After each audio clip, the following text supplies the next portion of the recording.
ಮನುಷ್ಯರು ಬಡವರಲ್ಲ, ಬಡವರು ಅವನ ಯೋಚನೆ. ಬನ್ನಿ ಹೇಗಂತ ತಿಳಿದುಕೊಳ್ಳೋಣ. ಜೀವನದಲ್ಲಿ ಸೇವಿಂಗ್ಸ್ ಬಹಳ ಮುಖ್ಯ.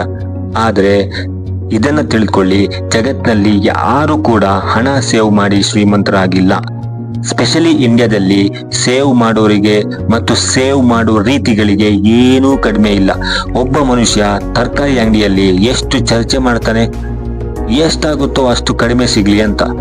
ಹಾಗೆ ಮಾಡ್ತಾ ಅರ್ಧ ಗಂಟೆ ನಂತರ ಅವನ ಎಷ್ಟು ದುಡ್ಡು ಉಳಿಯುತ್ತೆ? 30 ರೂಪಾಯಿ, 40 ರೂಪಾಯಿ, ಹೋಗ್ಲಿ 50 ರೂಪಾಯಿ. ಅಂದ್ರೆ ಅವನ ಅರ್ಧ ಗಂಟೆ ವ್ಯಾಲ್ಯೂ 50 ರೂಪಾಯಿ. ಒಬ್ಬ ಮನುಷ್ಯ ಅಮೆಜಾನ್ ಅಲ್ಲಿ ಮತ್ತೆ ಫ್ಲಿಪ್ಕಾರ್ಟ್ ಅಲ್ಲಿ 1 ಗಂಟೆ ಸ್ಕ್ರೋಲ್ ಮಾಡ್ತಾನೆ, ಯಾಕಂದ್ರೆ 1,000 ರೂಪಾಯಿದು ಐಟಮ್ 800 ರೂಪಾಯಿಗೆ ಸಿಗ್ಲಿ ಅಂತ.